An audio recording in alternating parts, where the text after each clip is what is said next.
Dear student, इस video में मैं आपसे इंग्लिश की ग्रामर के रिगार्डिंग बात करूंगा क्लास 11 की। मैं आपको 2 वीडियो और भी बहुत सारी वीडियोस प्रोवाइड कर चुका हूँ, आपको पता होगा। तो पहला है सिमिले। जैसे हिंदी में अलंकार होता है ना, वैसे ही तो सिमिले है। और सिमिले की पहचान कैसे होगा? अगर एज या लाइक लिखा आ गया ना स्टेंजा में, तो आप बोल देना सिमिले है। मेटाफर का मतलब होता है जब हम किसी को 100% मान लेते हैं। एक बात और बोलूं, एक बात बताता हूँ आपको, सपोर्टिंग मटेरियल मिला होगा तो उसमें ना आप इन दोनों पोयम की जो जो पोएट्री डिवाइस है ना उसमें लिखा हुआ है, आप वो सारी देख लो, आपको बहुत बेनिफिट मिल जाएगा। ठीक है, बाकी फिर भी मैं समझा देता हूँ। तो मेटाफर में क्या होता है, 100% उसको मान लेते हैं। जैसे कश्ती वेव्स हो गया, ठीक है। और हम इसमें जैसे हिंदी में बोले तो मैया मैं तो चंद्र खिलौना ले हूं, तो बच्चे को चांद और खिलौने में कोई फर्क ही नहीं पता, तो वहां पर होता है मेटाफर। रिपीटेशन में क्या होता है, वर्ड सेम आता है, फार फार। आइट्रेशन में क्या होता है, पहला अल्फाबेट सेम आता है। हाइपरबोल में क्या होता है, जब हम किसी को बढ़ा चढ़ा के बोलते हैं। जैसे I read a million books this summer. इस समर में ना मैं मिलियन बुक्स जो है रीड करता हूँ, पढ़ता हूँ। तो मिलियन बुक्स ऐसे पढ़ लेगा वो, इसलिए बढ़ा चढ़ा के है। और पर्सोनिफिकेशन का मतलब होता है जब इंसान वाली जो हरकतें या इंसान के द्वारा जो किए जाने वाले काम है वो प्रकृति में दिखाया जाए। ठीक है, जैसे यहाँ पे लिखा है पाथेटिकली प्लैड। इस तरीके से अगर जो भी इंसान काम करता है वो नेचर के रूप में दिखाया जाए ना, तो वहां पर कौन सा अलंकार होता है, आपका पर्सोनिफिकेशन।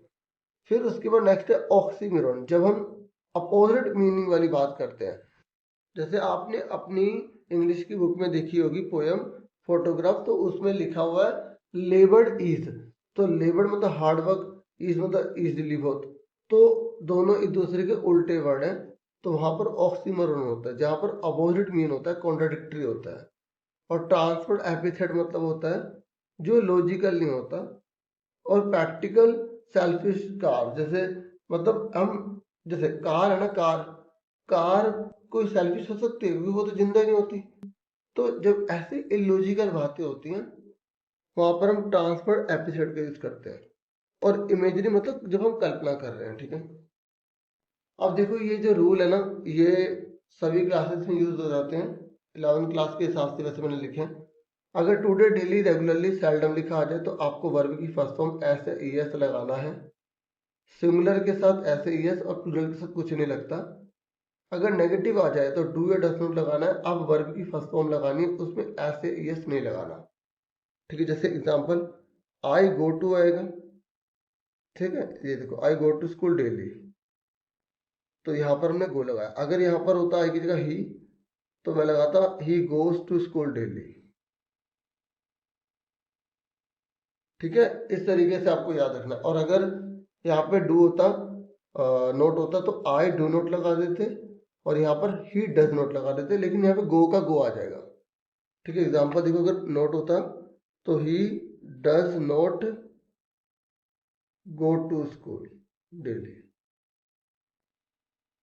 आप नोटिस करें ईएस इसमें चला जाए, क्योंकि एक सेंटेंस में वर्ब में एक ही जगह ऐसे ईएस लगाया जाता है। जैसे आपने अपनी इंग्लिश की बुक में देखी होगी पोयम फोटोग्राफ, तो उसमें लिखा हुआ है लेबर्ड ईज। तो लेबर्ड मतलब हार्ड वर्क, ईज मतलब इजीली बहुत। तो दोनों एक दूसरे के उल्टे वर्ड हैं, तो वहां पर ऑक्सीमोरन होता है, जहां पर अपोजिट मीन होता है, कॉन्ट्राडिक्टरी होता है। और ट्रांसफर्ड एपिथेट मतलब होता है जो लॉजिकल नहीं होता।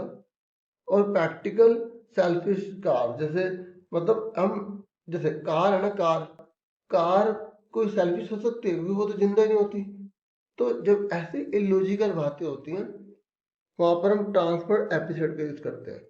और इमेजरी मतलब जब हम कल्पना कर रहे हैं। ठीक है, अब देखो ये जो रूल है ना, ये सभी क्लासेस में यूज हो जाते हैं। 11th क्लास के हिसाब से वैसे मैंने लिखे हैं। अगर टुडे, डेली, रेगुलरली, सेल्डम लिखा आ जाए तो आपको वर्ब की फर्स्ट फॉर्म ऐसे ईएस लगाना है। सिंगुलर के साथ ऐसे ईएस और प्लूरल के साथ कुछ नहीं लगता। अगर नेगेटिव आ जाए तो डू या डज नॉट लगाना है। अब वर्ब की फर्स्ट फॉर्म लगानी है, उसमें ऐसे यस नहीं लगाना। ठीक है, जैसे एग्जांपल आई गो टू आएगा। ठीक है, ये देखो आई गो टू स्कूल डेली, तो यहाँ पर हमने गो लगाया। अगर यहाँ पर होता आई की जगह ही, तो मैं लगाता he goes to school daily. ठीक है, इस तरीके से आपको याद रखना। और अगर यहाँ पे डू होता, नोट होता, तो आई डू नॉट लगा देते और यहाँ पर ही डज नॉट लगा देते, लेकिन यहाँ पे गो का गो आ जाएगा। ठीक है, एग्जाम्पल देखो, अगर नोट होता तो he does not go to school daily. आप नोटिस करें ईएस इसमें चला गया, क्योंकि एक सेंटेंस में वर्ब में एक ही जगह ऐसे ईएस लगाया जाता है। जैसे यहाँ देखो, he does not go to school daily, तो यहाँ पर आप देखेंगे ही के साथ डज लगाया और यहाँ पे ऐसे ईएस नहीं लगाया। तो आपको ये रूल याद रखना है। फिर यस्टरडे लास्ट या एगो लिखा आ जाएगा तो आपको वर्ब की सेकंड फॉर्म लगानी है। नेगेटिव आएगा तो डिड नॉट वर्ब की फर्स्ट फॉर्म लगानी है, क्योंकि एक बार सेकंड लग गई तो दोबारा सेकंड नहीं लगानी। टुमारो आ जाए, नेक्स्ट डे आ जाए, तो विल या शैल का यूज करके आपको वर्ब की फर्स्ट फॉर्म लगानी है। और अगर बिफोर आ जाएगा, अगर बिफोर आ जाता है तो आपको पहले हैड प्लस वर्ब की थर्ड फॉर्म और बाद में वर्ब की सेकंड फॉर्म लगानी है। आफ्टर आ जाएगा तो वर्ब की सेकंड फॉर्म पहले लगेगी और हैड प्लस वर्ब की थर्ड फॉर्म बाद में लगेगी। आपको ये याद रखना है। ठीक है, ठीक है, बाकी मैं कुछ रूल लेकर आया हूँ, बाकी है तो और भी बहुत सारे रूल। टू लिखा आ जाएगा तो वर्ब की फर्स्ट फॉर्म लगानी है। इज एम आर आ जाता है तो वर्ब की फर्स्ट फॉर्म में आईएनजी लगाना है, अगर वो टेंस है तो। और अगर इज एम आर आगे बीइंग लिखा आ गया तो वर्ब की थर्ड फॉर्म लगानी है, क्योंकि पैसिव फॉर्म में यूज होगा। सिंस या फोर लिखा आ जाता है तो has been, have been, had been. अगर प्रेजेंट है तो has been, have been, past है तो हैड बीन। वर्ब की फर्स्ट फॉर्म में आईएनजी लगा के ऑब्जेक्ट लिख के सिंस या फोर लिख के टाइम लिख देना है। मतलब ये लिखा हुआ आएगा, आपको खाली जो चीज पूछेगा वो बतानी होगी। ठीक है, अगर कहीं लिखा आ जाए जीरण भरिए तो आपको वर्ब के आगे आईएनजी लगा देना है। ठीक है, ठीक है। अब जैसे यहाँ बी है तो बी की जगह क्या आएगा? अब बच्चे क्या करते हैं, बी की जगह बीन लिख देते हैं, गलत करते हैं। आपको देखना है कि अगर वाज वर्ब, अगर वो बी की जगह वाज वर्ब होगा, अगर वो पास्ट टेंस में है, बी की जगह इज एम आर, यहाँ पर इज या एम या आर लगेगा। अगर वो प्रेजेंट में है, अगर वो फ्यूचर की बात कर रहा है तो विल या शैल लग जाएगा बी की जगह। अगर मोडास आ जाए तो वर्ब की फर्स्ट फॉर्म लगानी है, जैसे कैन लिखा आ गया तो कैन के बाद वर्ब की फर्स्ट फॉर्म लगानी है, जैसे I can go to school. अगर मोडास लिखा आ गया, बी लिखा आ गया, तो वर्ब की थर्ड फॉर्म लगा दिया। ठीक है, अब उसके बाद देखो ये ट्रांसलेशन है। तो जैसे इंडेफिनिट है, मैंने तीनों लिख दिया। आई लाइक यू, मैं तुम्हें पसंद करता हूँ, ये प्रेजेंट है। तो इसे पास्ट में कन्वर्ट करने को आ गया तो क्या करोगे, वर्ब की सेकंड फॉर्म कर दोगे अगर इंडेफिनिट फॉर्म में है तो। अगर फ्यूचर है तो शैल लाइक कर दोगे। थोड़ा थोड़ा बता रहा हूँ ब्रीफली। ठीक है, अगर कंटिन्यूस है, कंटिन्यूस में आईएनजी लगता है। अगर प्रेजेंट है तो I am liking you, past है तो एम का वास बन जाएगा। देखो चेंज कैसे हो रहा है, आपको चेंज करना आना चाहिए। और अगर फ्यूचर होगा तो I shall be liking you, future tense के लिए। ठीक है, अगर परफेक्ट है तो हैव का यूज होगा। अगर पास्ट है तो हैव की जगह हैड लग जाएगा और फ्यूचर है तो शैल हैव लग जाएगा। ठीक है, ठीक है ना, शैल हैव लग जाएगा फ्यूचर है तो। बाकी सारी चीज आप देख सकते हो सेम है।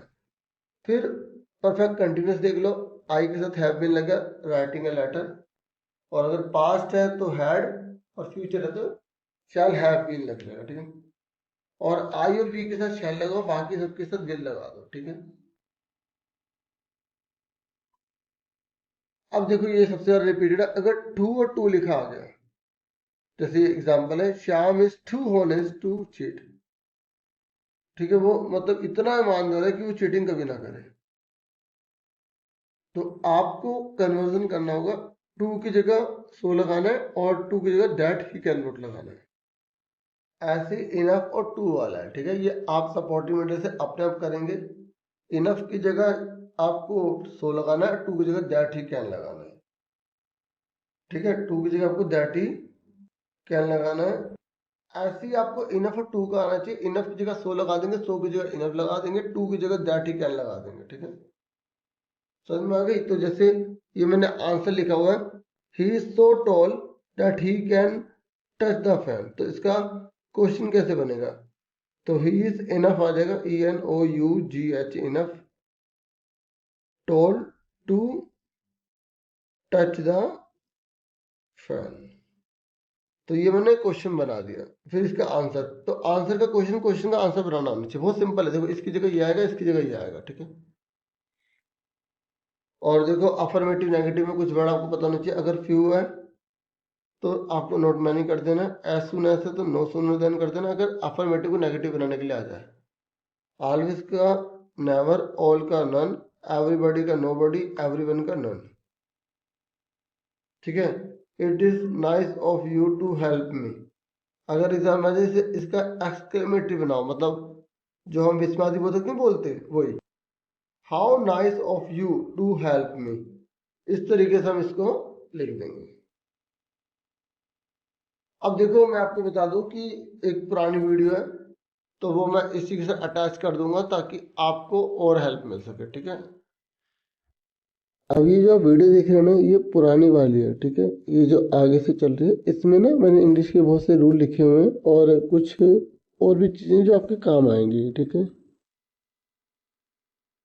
और इस वीडियो को मैंने ना एक आंसर की पहले प्रोवाइड की थी, ठीक है। फिर इसमें मैंने क्वेश्चन पेपर दिखाया था, फिर मैंने इसको समझाया था। बाकी अगर आप देखेंगे तो आप इसको खुद ही समझ जाएंगे। आपकी जो इंग्लिश है ना, उसमें ग्रामर आ रही है तो उसमें ब्रैकेट में लिख के देंगे, फिर आपको जो वर्ड लिखा होगा उसको आपको रूल के अकॉर्डिंग लिख देना है, ठीक है। तो बाकी वो वीडियो आप और देखेंगे तो उसमें भी आपको काफ़ी हेल्प हो जाएगी। ये मैं सारा जो भी मटेरियल है ना वो कलेक्ट करके आपको यहाँ शो कर रहा हूँ, आप आराम से इसे देख सकते हैं। जैसे सो और दैट का यूज़ कैसे करना है, और उसको हटा के हमें टू और टू कैसे लगाना है, या जो इनफ और टू कैसे लगाना है, यहाँ पर ये बता रखा है। जैसे यहाँ पर टू और टू का बता रखा है ना, ऐसे यहाँ बता रखा है।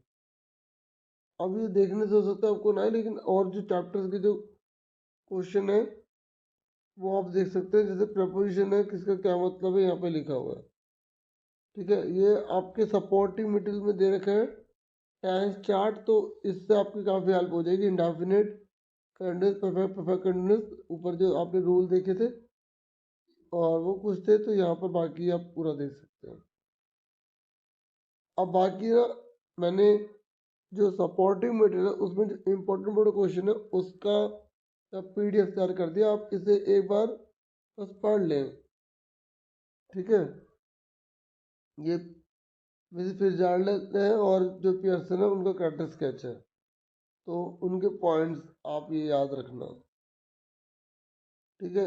जो मॉर्गन है, ये इम्पोर्टेंट इम्पोर्टेंट क्वेश्चन है जो मैंने क्रॉप कर दिया, आप इन्हें पढ़ लेना, ठीक है। आराम से आप देख सकते हैं, ठीक है। ये जो राजा था वो हमेशा खुश क्यों रहता था, टाइगर किंग वाला ना वो, तो उसके मेन पॉइंट। और जैसे मिसेस एनी पेयरसन है, उनका ये ऊपर कटा हुआ था, तो यहाँ पर आप आराम से साफ सुथरा देख सकते हैं। ये मुराद के बारे में, ठीक है, अरब और मुराद के बारे में। तो ये लामो, जो आपने सिल्क रोड कहानी पढ़ी थी ना, उसके कुछ इंपॉर्टेंट क्वेश्चन है,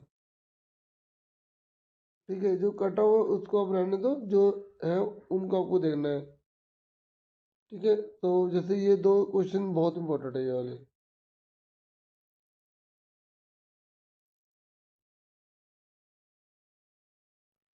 ठीक है। जितने भी है ना, आप इन्हें एक बार पढ़ ले और अच्छे से आप तैयारी कर ले, मिक्सअप है ये, ठीक है। और फाइनल टर्म के एग्ज़ाम की तैयारी कर रहे हैं तो आपके लिए बहुत ज़्यादा बेनिफिशियल है, ठीक है। ये इंपॉर्टेंट इंपॉर्टेंट है, इसमें खान साहब बहुत इंपॉर्टेंट है।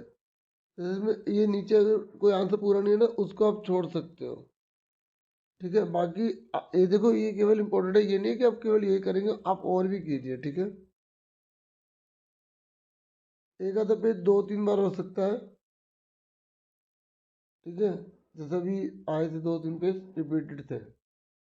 और ये दादी वाला जो चैप्टर है, इसमें आप पहला जरूर कर लेना, ठीक है। और तीसरा क्वेश्चन कर लेना जरूर।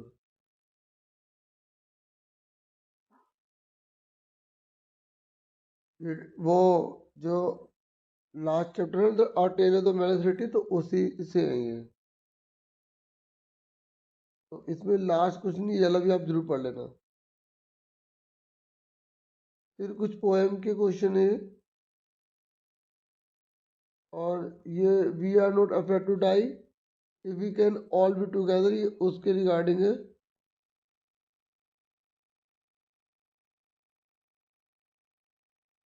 और पियर्सन और फिट्जरल्ड में क्या डिफरेंट था, ठीक है।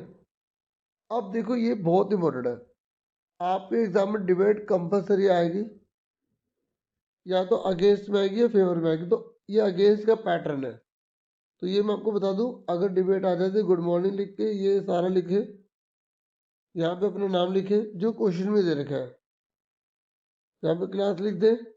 तो आप कह रहे हो मैं अपने व्यू डिलीवर करूँ अगेंस्ट, यहाँ पर जो है टॉपिक का नाम आ जाएगा, तो माई टॉपिक यहाँ पे दोबारा लिख दोगे, इज वेरी बिग इशू। ये जो टॉपिक है मेरा वो बहुत बड़ा इशू है, ना केवल सोसाइटी के लिए बल्कि कंट्री के लिए भी है, और it is very serious matter, ये बहुत ज़्यादा सीरियस मामला है।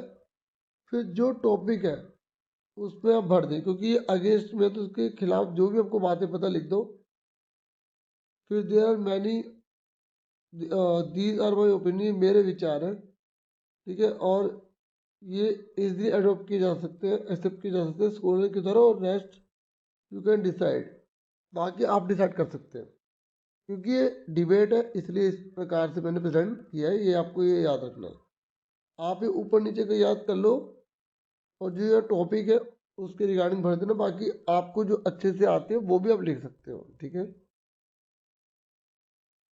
ऐसे स्पीच वाली है, तो ये पूरी की पूरी स्पीच को फॉलो करें, ठीक है। और यहाँ टॉपिक का नाम लिख दें, यहाँ पे जो स्पीच के रिगार्डिंग है वो सारा बता दें, और लास्ट में ये लिख दें। आपको अगर कुछ और पता है तो आप कुछ और भी लिख सकते हैं, मैं ये नहीं कह रहा, ये एक केवल पासिंग का हो जाए बच्चों का, इसलिए। अगर कोई लॉन्ग क्वेश्चन आ गया कि जस्टिफाई करो, जैसे बर्थ के ऊपर आ गया कि चैप्टर का नाम बर्थ रखा है, जस्टिफाई करो कि सही है गलत है, तो ये सारा का सारा पैटर्न फॉलो कर सकते हैं, ठीक है। लेसन नेम जो है वो बर्थ है, ये बिल्कुल राइट है, करेक्ट है, एप्ट है, और जस्टिफाइड किया जा सकता है। The whole story revolves around the topic, या टॉपिक का नाम लिख दोगे, जैसे एड्रेस लिखा आ गया, बर्थ लिखा आ गया, जो भी है, तो ये फिर बता दोगे उस कहानी के बारे में, ये कहानी क्या कहती है। यहाँ से यहाँ तक आपको अपनी लैंग्वेज बना बना के लिखना है। अभी तो मैं समझा रहा था, तो मैंने पूरा का पूरा ये लिख दिया बर्थ के बारे में, लेकिन एग्जाम में अगर आएगा तो यहाँ से यहाँ तक बाकी जिस चैप्टर के बारे में आएगा उस चैप्टर की नॉलेज लिख दोगे यहाँ तक। फिर आप लिखोगे ऊपर के डिस्कशन से हम ये कह सकते हैं कि नेम जो है लेसन का वो करेक्ट है और जस्टिफाइड हो सकता है, और एप्ट भी बोल सकते हो, एप्ट मतलब उचित है, ठीक है, बढ़िया, एब्सोल्युटली करेक्ट है। फिर ये टेल ऑफ मैलिसिटी है, उसकी समरी शॉर्ट में लिखी है, आप इसे पढ़ेंगे तो आपको काफ़ी इसका बेनिफिट मिलेगा, ठीक है। बिल्कुल सिंपल में लिखे, कौन किस पर ब्लेम करता है।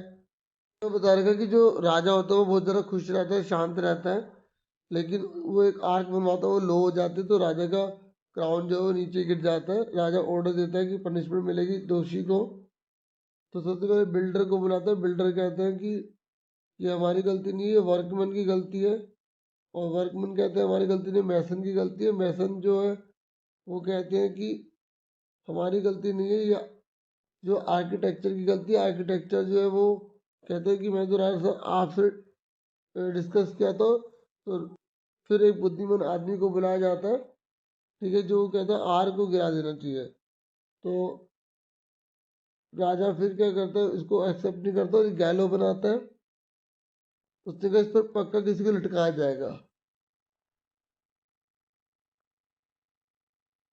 देखिए पैटर्न है, अगर कोई भी आ गया ना तो आप इसी को फॉलो करना, इसी को, ठीक है। अगर फ्लोर परचेज कर रहे हैं या पूरा हाउस कर रहे हैं तो आप ये सारा डिटेल लिख देना, और अगर बेच रहे हैं तो कितनी कीमत है, फ्री होल्ड, और स्वतंत्र है, किसी के उसमें नहीं है, और मेन मार्केट भी, मेट्रो स्टेशन भी है, ओनर जो है कांटेक्ट कर सकता है। ऐसे फोर सेल का आप देख लो, ठीक है। तो मतलब ये इस तरीके से बनाया गया कि कोई भी आप आराम से सेव लिख दो, अगर जिसको इंग्लिश आती है उसकी तो बात अलग है, वो कुछ भी लिख सकता है। लेकिन आप क्रिएटिविटी अपने अंदर लाओ ताकि आप बना कर बोल पाओ। ये एक्टिव पैसिव के रूल है, आप ये देख सकते हैं, कौन किसे बदल सकता है। ठीक है, देख लो इनके साथ क्या क्या लगता है, ये सारा मेंशन किया गया, क्योंकि आपको पता होना चाहिए किसके साथ क्या लगता है, कौन सब्जेक्ट के साथ कौन सी हेल्पिंग वर्ब लगती है। फिर ये कुछ एक्टिव पैसिव के कुछ अलग एग्जाम्पल दे रखे थे। ठीक है, बाकी आप ये सारी की सारी एक्टिव पैसिव के रूल्स अगर आपने पढ़ लिए या नहीं पढ़े तो इन एग्जाम्पल को देख के आप एक्टिव पैसिव जो होते हैं वो आराम से कर लेंगे।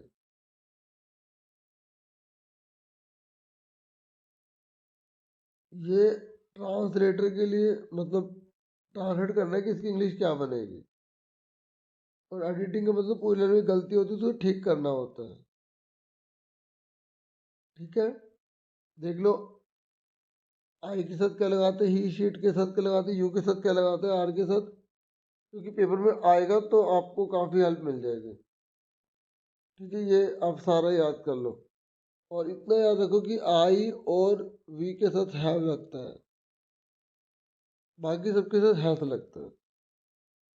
ये सारा रूल है। होप ये वीडियो आपके लिए काफ़ी हेल्पफुल होगी।